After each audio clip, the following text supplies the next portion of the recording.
Como vocês já viram, o material genético carrega a nossa história, a nossa impressão digital. E ele corresponde a uma sequência de letras. Essas letras são específicas para a espécie e existem algumas variações de um indivíduo para o outro. Na espécie humana, nós temos 46 cromossomos, como nós já vimos sobre isso. E esse número de cromossomos varia também de uma espécie para outra. É importante lembrar que um maior número de cromossomos não significa dizer ser um organismo mais complexo. Então, para a espécie humana, nós temos 46, 23 do pai, 23 da mãe. Vamos nos atentar a esse momento. Quando nós recebemos, quando nós somos constituídos, nós recebemos esses 23 do pai e da mãe, lembrando que no espermatozoide, esses 23 cromossomos foram frutos de uma divisão celular, de uma meiose que ocorreu muito recentemente, pois há a produção contínua de espermas pelos homens. Agora, já na mulher, esses cromossomos, na verdade, eles já estavam esperando esse ovo ser produzido desde quando essa mulher estava lá na barriga da mãe dela.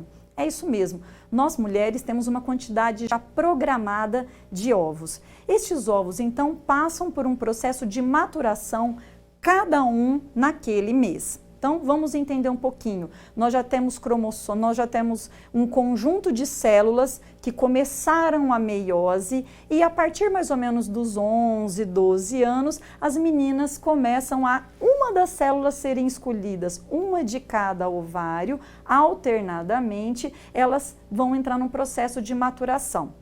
Se nós já temos um número de células conhecidas, então quanto mais recentemente cada uma dessas células continua sua divisão, mais nova ela será.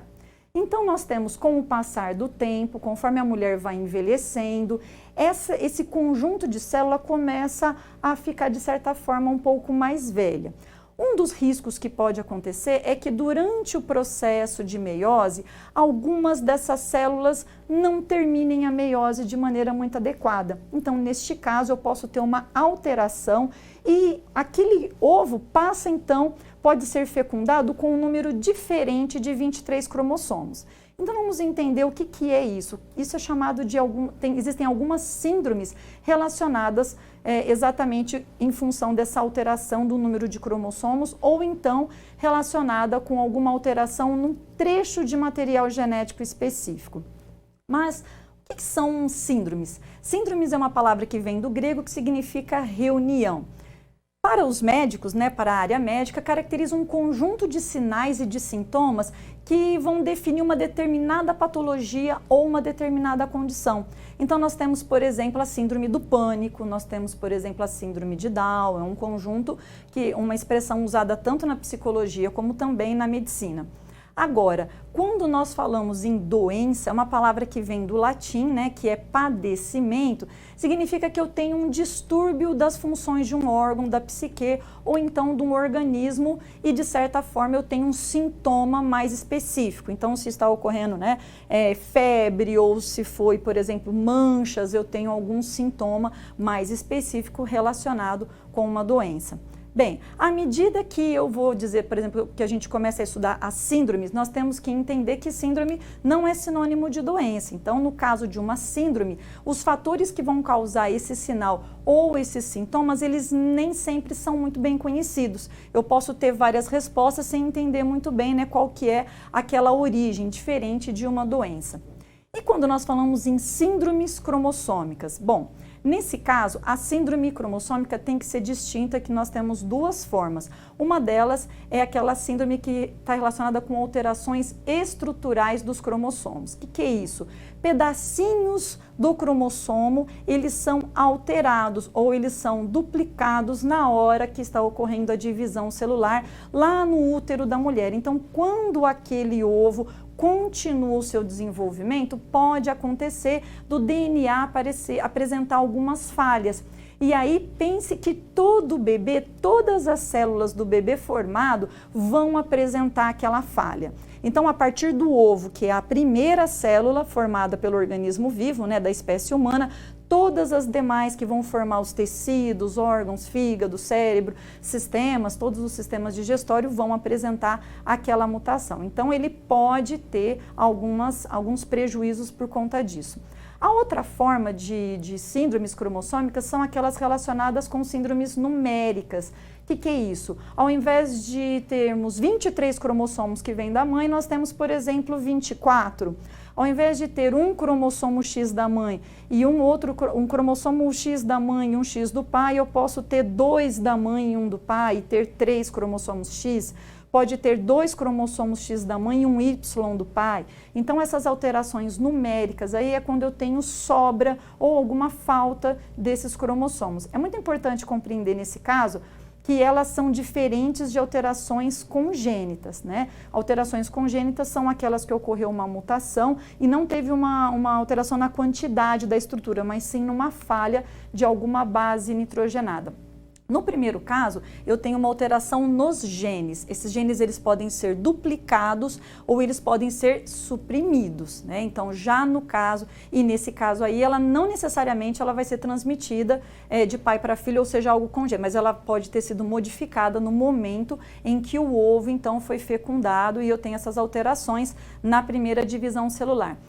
Tem cura para síndromes cromossômicas? Infelizmente, não tem cura, né? Tem apenas tratamentos para essas disfunções e para todas as falhas que vierem a acontecer devido à presença dessas síndromes. Quanto que isso representa, né? As síndromes, elas representam responsáveis por mais ou menos 60 tipos, né, de alterações que são observadas em bebês, né? Ela atinge aproximadamente 0,7% dos bebês nascidos vivos, né? Esse número quase que triplica, ou seja, ele vai saltar para 2% aproximadamente quando nós falamos em gestantes com idade acima dos 35 anos. Por isso que merece tanto cuidado. O que é normal acontecer dentro do trato reprodutivo? Quando ocorre alguma alteração cromossômica, o nosso organismo reconhece que aquela célula que está se dividindo tem um número incorreto de cromossomos e naturalmente ocorrem os abortos. Então, uma boa parte dos abortos, às vezes a mulher nem fica sabendo, em função justamente destas falhas. Porém, pode acontecer uma falha nesse reconhecimento e a gestação perdurar e eu ter o nascimento dessa criança com algumas destas síndromes. Então, portanto, eu tenho uma relação direta de várias síndromes com a idade avançadas em mulheres. As que são mais conhecidas, né, são 60, vamos comentar aqui de algumas, é a síndrome de Down, ou que nós chamamos de trissomia do 21. Crianças que têm problemas, né, que têm síndrome de Down, elas têm uma alteração, elas têm mais um cromossomo 21. Significa dizer que todos os genes presentes nesse cromossomo, eles estão em 3, né, eles estão triplicados. Isso faz com que estas crianças tenham uma aparência característica e a intensidade da trissomia, ela muda demais de uma criança para outra, pois a expressão desses genes também vai ser diferenciada. Algumas pessoas com síndrome de Down vão ter perfeita capacidade de desenvolver, ter uma vida normal, basicamente, outras vão ter um maior número de patologias, ou então vai ter um pouco mais de dificuldade. Uma outra síndrome é a síndrome de Edwards, que é a trissomia do cromossomo 18. Isso acontece porque na hora da divisão celular, os centríolos acabam não soltando e aí vão mais um cromossomo 18. A criança, no caso, fica com 3 cromossomos 18. Outra que é bem conhecida é a síndrome de Klinefelter. Na síndrome de Klinefelter é uma condição genética que é extremamente rara e que vai afetar, no caso, apenas os homens, porque é uma síndrome que vai ter uma cópia extra do cromossomo X que afeta de 1 a 4 indivíduos do sexo masculino que são nascidos de uma amostra, por exemplo, de 1000 bebês, né? Uma outra síndrome, que é a segunda, inclusive, tão importante quanto a Down, é a síndrome do cromossomo X frágil. Nessa síndrome, eu tenho uma das síndromes assim, que são é tão importante o estudo dela como a da síndrome de Down, nós temos a ocorrência de um gene especificamente que está presente em pacientes e que pode apresentar, ela é assintomática em muitos bebês, mas ela pode começar a ser expressa e apresentar distúrbios comportamentais relacionados com o intelecto da pessoa. Então, há diferentes graus também de retardo mental e é muito importante a análise, a cariotipagem, quando começar a ser observados os sintomas, não por conta da cura, mas para que essas pessoas consigam também ter uma vida um pouco mais saudável e com tratamento das patologias que possam acometê-las.